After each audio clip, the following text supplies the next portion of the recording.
They don't talk about the Pritchards in Bartow County anymore. Not in whispers, not in sermons, not even in archives. But I want you to picture this.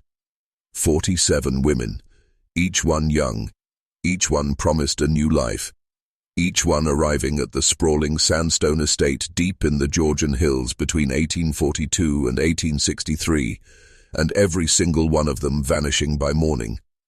No graves, no death records, no explanations that survived the century. The plantation still stands, or what's left of it.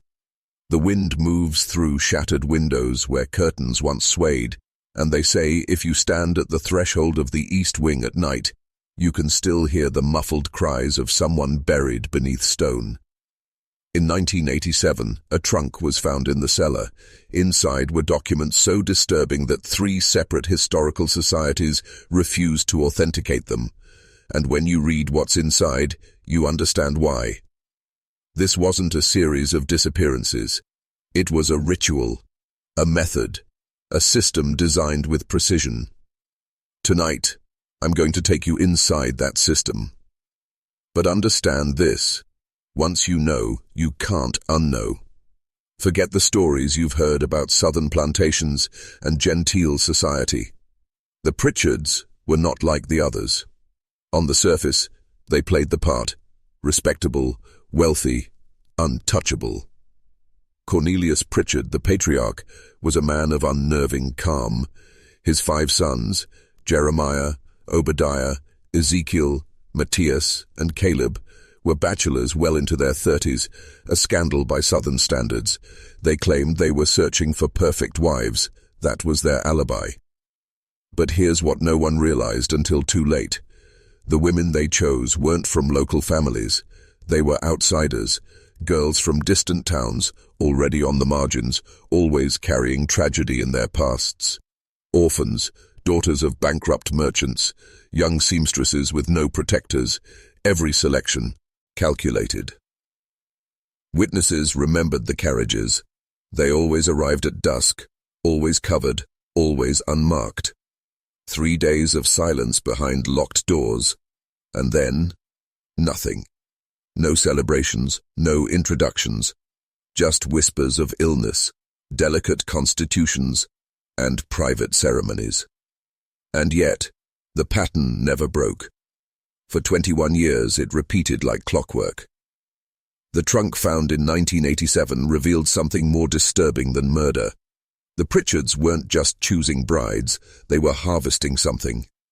Something they believed the rest of us weren't meant to understand. Inside the trunk, beneath rotting velvet and yellowed lace, were 47 small envelopes, each sealed in black wax, each bearing the initials of a missing bride. Inside every envelope, a single lock of hair tied with red silk thread and a slip of parchment covered in strange symbols. They weren't random scratches, they were precise, geometric, ritualistic. The documents described something the Pritchards called the Covenant of Continuance. It spoke of bloodlines, of unlocking the essence, and of a promise that required sacrifice on the wedding night. But here's where it gets darker. Tucked behind the envelopes was a ledger, not a financial record, something older, stranger. Each page bore the name of a bride, the date she arrived, and a chilling series of annotations. Phase complete, vital essence secured, conduit prepared. Not a single entry ever mentioned burial. Investigators who examined the trunk in 1987 noticed something else, a recurring emblem carved into the documents, a perfect circle intersected by 3 triangles, a symbol traced back to a secret society operating in Europe during the early 1800s. Somehow the Pritchards weren't acting alone. This was bigger, older, engineered. When researchers gained access to the ruins in 1991, they discovered something hidden beneath the sandstone floors, an entire subterranean wing no one knew existed. It wasn't a basement. It was a labyrinth.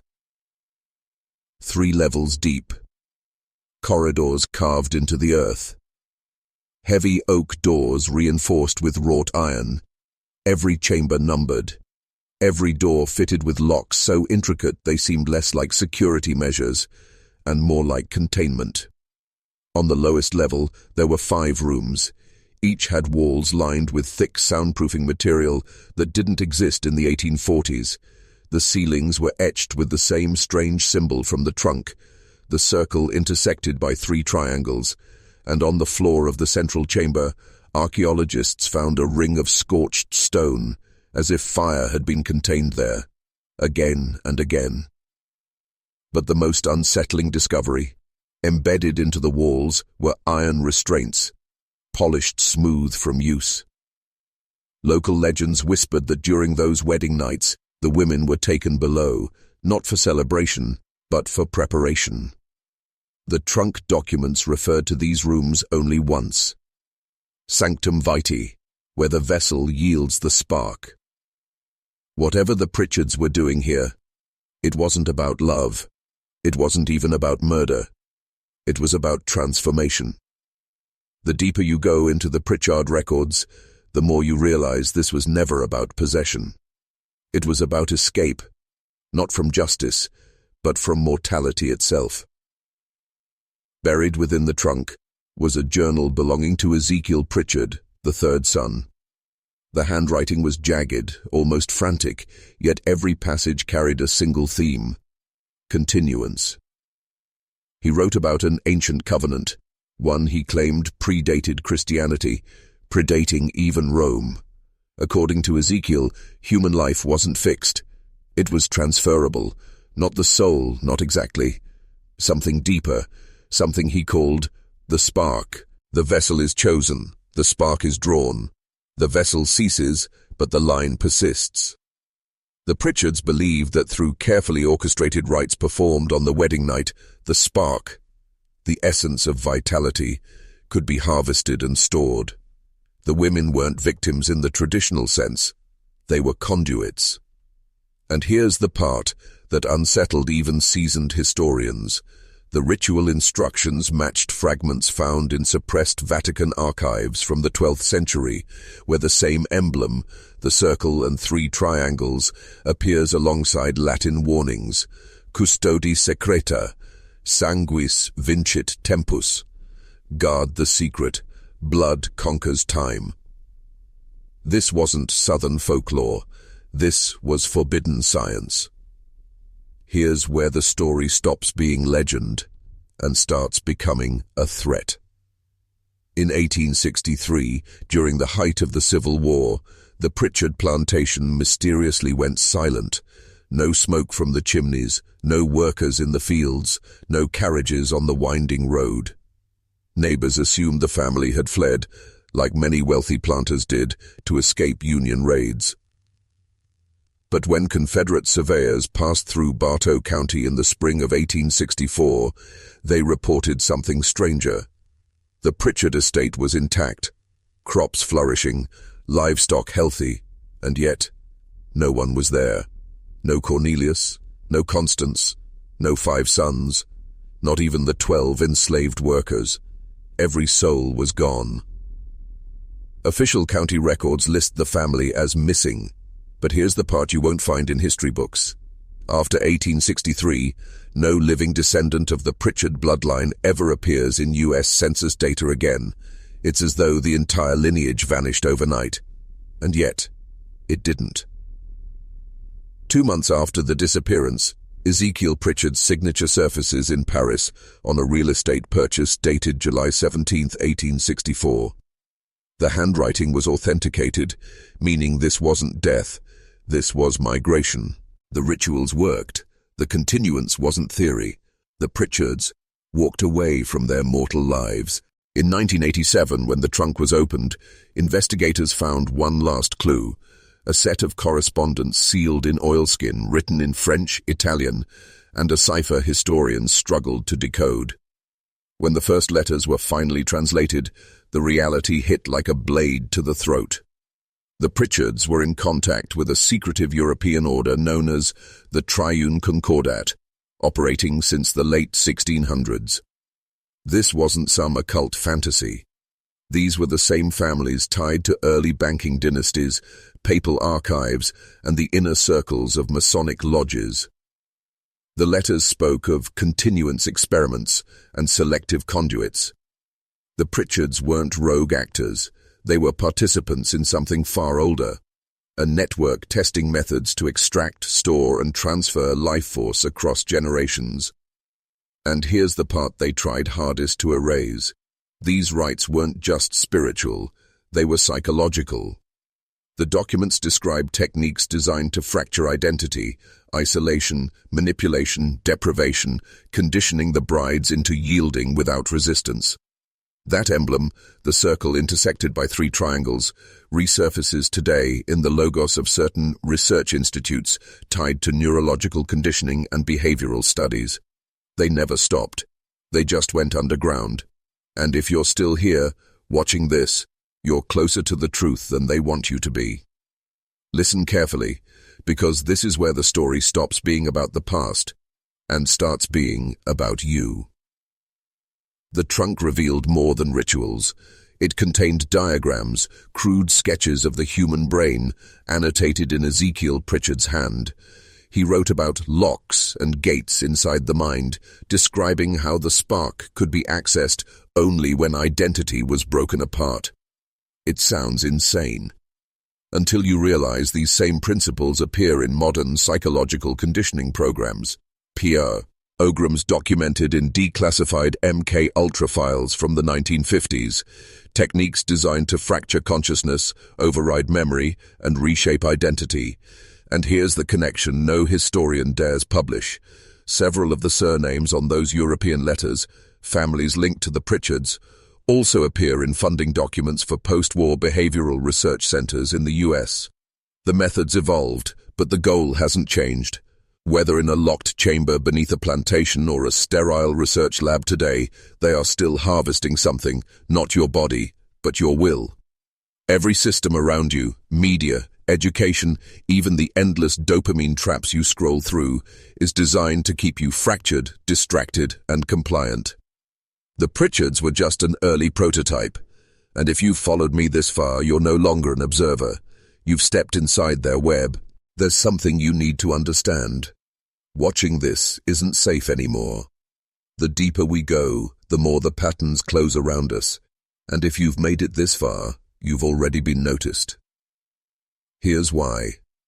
One of the final documents in Ezekiel Pritchard's journal wasn't written for his family. It was written for you. It describes a ritual called the witnessing. According to his words, knowledge itself marks you. Once you've seen the pattern, you become part of it. The moment you recognize the emblem, the circle and 3 triangles, you step through the veil. And there's no going back. If that sounds like myth, ask yourself this. Why has the same symbol been quietly appearing for centuries? On suppressed Vatican manuscripts, on research grants, on neurological patents filed under shell corporations. It's here for a reason. They don't need your consent, they only need your attention. So here's the test. Comment the phrase, "I see the triangle" below. Not for me, for yourself. It locks you into the pattern. It tells them you've seen enough to matter. The Pritchards believed awareness was the first step toward transcendence. Now it's yours. There's a place in northern Georgia most maps refuse to label. Locals call it Dead Hollow, a stretch of dense pine and limestone caves less than 6 miles from where the Pritchard estate once stood. You won't find it in tourist guides, and yet aerial scans show something impossible, a perfect geometric formation buried beneath the soil. 3 concentric circles. Inside them, a triangle. The same emblem from Ezekiel's journals. In 1996, a group of spelunkers stumbled across a sealed iron door deep within one of the caves. They reported strange, low-frequency vibrations, something mechanical humming far below. 3 days later, the entrance was welded shut by an unmarked security team. The spelunkers never spoke publicly again.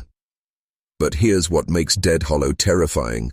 When we overlaid declassified FEMA maps, we found that this sealed chamber aligns exactly with a restricted, black site registered under a pharmaceutical shell company tied to modern neurological research.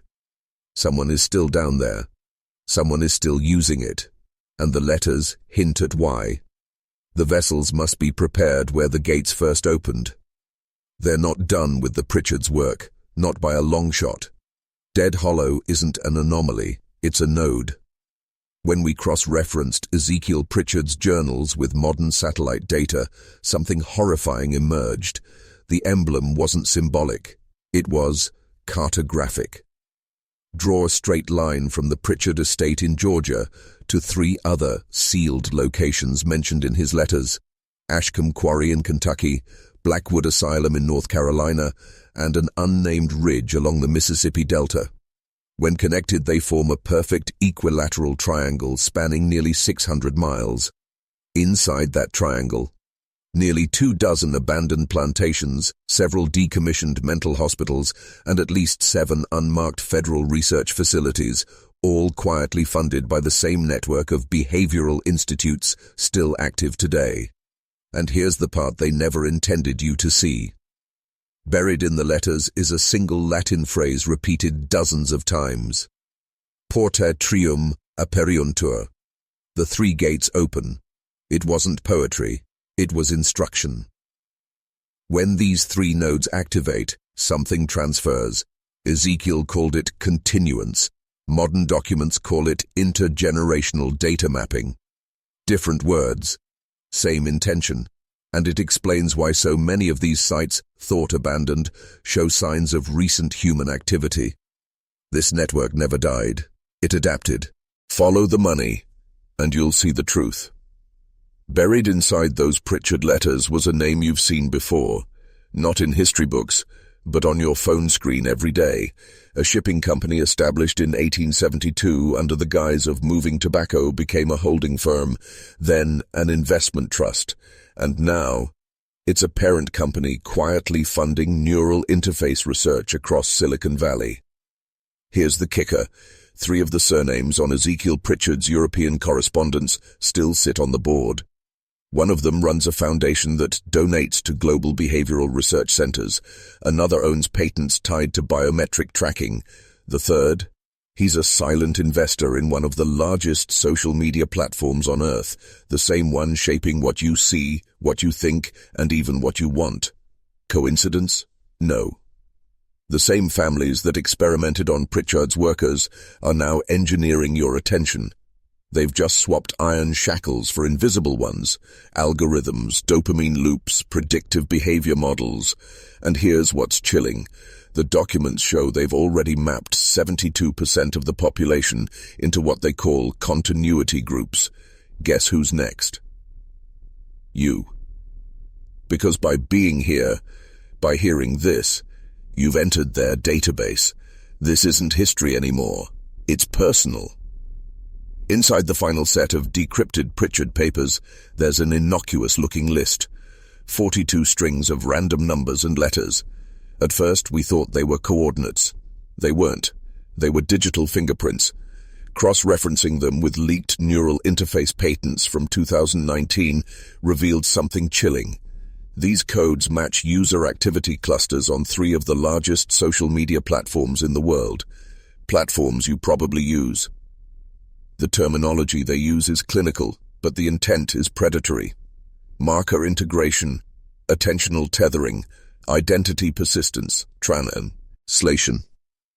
Once you consume specific pieces of content, the right sequence of images, the right words, the right symbols, you're tagged, silently, permanently. And here's the catch.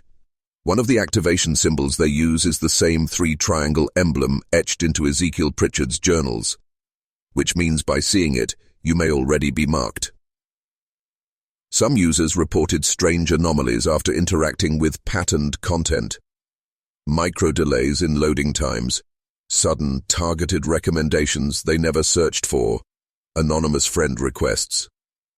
It's not an algorithm. It's continuity. You've crossed the threshold just by knowing. The deeper we dug, the clearer it became. The Pritchard network isn't just preserving data, they're preparing for something.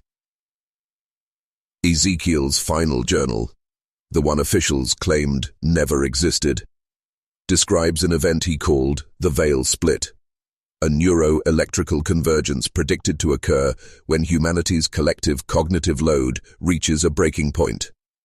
Sound like mysticism? It's not. Modern research papers, buried under corporate NDAs, describe the same phenomenon in colder language: threshold cascade protocol. When global neural activity hits a precise saturation level, natural and artificial systems synchronize. Thoughts, memories, identity, all merge into a singular field. The network calls it continuity. They're not waiting for it, they're engineering it. Remember those markers hidden in digital systems? They aren't just for tracking, they're filters. They decide who integrates and who's discarded. And Dead Hollow? That sealed chamber isn't abandoned. It's one of 7 resonance anchors designed to stabilize the transfer when the 3 gates open. Ezekiel believed his experiments were preparing vessels for this moment. The terrifying part: the documents estimate the activation window begins in 2027. You have less than 2 years. The last set of files wasn't supposed to exist. Encrypted, mislabeled, buried under 3 layers of dummy corporations. And yet, when we cracked them, we found recordings. At first, they sounded like harmless medical trials, doctors giving instructions, low murmurs, beeping machines. But then a voice, calm, detached, says one phrase over and over. Synchronization begins. Hold the mind. Release the self. Seconds later, you hear screaming. These aren't volunteers. They're subjects. The metadata links these files to a decommissioned research wing under the Blackwood Asylum site. Yes, the same one on Ezekiel Pritchard's triangle.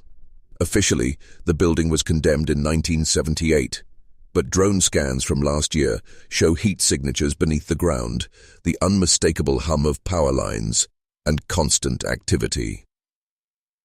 One leaked document titled Trial Set Delta 17 shows success rates. Phase 1, cognitive drift, 62%. Phase 2, identity collapse, 48%. Phase 3, full continuity, integration, 19%, which means some made it through. The rest, gone, wiped clean. And here's the nightmare. A timestamp on the last recording shows it was made 6 months ago. This isn't history. It's now. You felt it, haven't you? That subtle pull. The sense that someone, or something, is always one step ahead of you. It's not paranoia. It's design. In the last decrypted packet, there's a warning, not written for the Pritchards, but for us. One sentence etched into Ezekiel's journal margin like a curse. Those who seek the pattern become part of it. The continuity network doesn't need your consent. It needs your attention. Every search, every click, every second you spend watching this. It's not random. It's data ingestion. The exact pathway they mapped into those markers we told you about. You're walking it, right now. And here's what nobody will say out loud. The system doesn't just know who you are. It knows when you'll break. Scroll through your feed tonight. Watch carefully. See if the same 3 symbols keep reappearing. Because if they do, you're already inside. One last thing. In the leaked continuity logs, there was a list of viewing triggers. Out of the 42 flagged channels, only 1 had this exact sequence of words, images, and timing. This one. You weren't supposed to hear this, but now you can't unhear it. They know you're here, and they're watching to see what you'll do next.